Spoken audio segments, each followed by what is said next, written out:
রাজধানীর জাতীয় অর্থোপেডিক হাসপাতাল ও পুনর্বাসন প্রতিষ্ঠান, যেটি পঙ্গু হাসপাতাল নামেই বেশি পরিচিত। নামের মতোই এই হাসপাতালও যেন পঙ্গু হওয়ার পথে রয়েছে।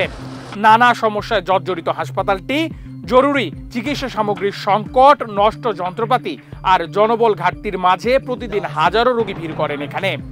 অস্থায়ী বা চুক্তিভিত্তিক লোক দিয়ে চলছে হাসপাতালটি, তবে প্রায় 5 মাস হলো বেতন পান না তারাও। বান্ডেল থাকলে প্রতি সেনমানিতে টাকা বাঁচবে। বিকাশ সেনমানি বান্ডেল কিনে জিতুন প্রতি লেনদেনে। পঙ্গু হাসপাতালের প্রবেশ গেটের চিত্র দেখে মনে হবে এটি যেন হাসপাতাল নয়, কোনো শরণার্থী ক্যাম্প। বেড না থাকার কারণে হাসপাতালের মূল গেটের সামনের মাটিতেই চাদর বিছিয়ে শুয়ে আছেন অনেক রোগী। গুরুতর আহত রোগীদের দেখার কোনো ডাক্তার নেই। এমনকি হাসপাতালের স্থায়ী নার্স পাওয়া ভাগ্যের ব্যাপার। রোগী বহন, ফাইল পাঠানো, জরুরি বিভাগের সাহায্য, মেঝে পরিষ্কার থেকে শুরু করে অক্সিজেন সিলিন্ডার টেনে আনা পর্যন্ত প্রায় সব জায়গায় কাজ করে হাসপাতালের অস্থায়ী চুক্তিভিত্তিক কর্মীরা। প্রতিদিন 8 থেকে 10 ঘন্টা কাজ করেন প্রায় 341 জন চুক্তিভিত্তিক কর্মী। কিন্তু এই মানুষগুলো প্রায় 5 মাস ধরে বেতন পাচ্ছেন না। যথেষ্ট পরিমাণে সুন্দর বলে এখানে কাজ করতে আছে, নিয়মিত কাজ করছে, কিন্তু আমরা 4 মাস বেতন পাই না।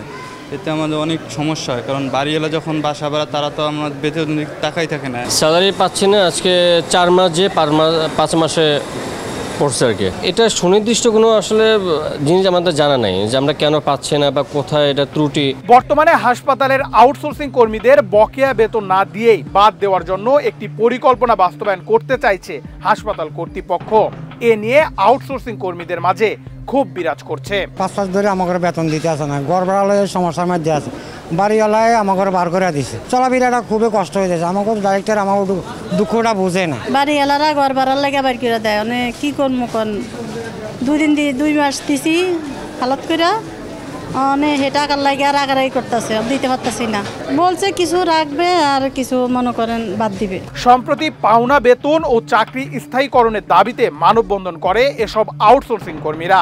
তবে মানববন্ধনের পর থেকেই তাদের নানা ধরনের হুমকি দেওয়া হচ্ছে বলে জানান চুক্তিভিত্তিক এই কর্মী। সম্প্রতি যে মানববন্ধনটি করলেন, এরপরে আপনাদেরকে কোনো হুমকি ধামকি দেওয়া হচ্ছে কিনা হাসপাতালের কর্তৃপক্ষের পক্ষ থেকে, যে এগুলো করা হবে না বা এমন কিছু হুমকি ধামকি দেওয়া হচ্ছে কিনা? ধামকি এখন ডাইরেক্টলি কিছু করে নাই, কিছু আমাদের কিছু ছেলেপেলের ডিউটি চেঞ্জ করে দেওয়া হয়েছে। যারা ছিল আউটডোরে ছিল এদের ডিউটি চেঞ্জ করে অন্য জায়গায় দেওয়া হয়েছে।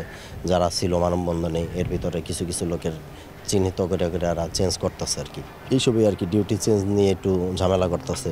এখন প্রশ্ন হলো এই বেতন আটকে আছে কোথায়? কে দায়ী, হাসপাতাল কর্তৃপক্ষ না ঠিকাদার? হাসপাতালের এসব অনিয়মের বিষয়ে জানতে চাওয়া হলে সদুত্তর দেননি পরিচালক। আউটসোর্সের বেতনাদি সহ বিষয়গুলি সাধারণত ঠিকাদার কর্তৃক প্রদান করা হয়।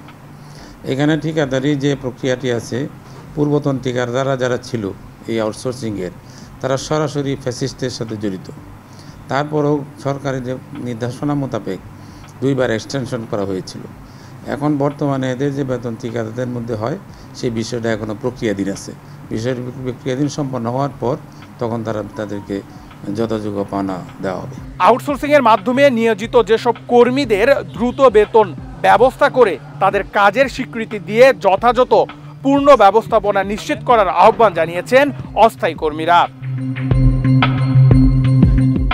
নেহাল আহমেদ প্রান্ত, বাংলাদেশ প্রতিদিন।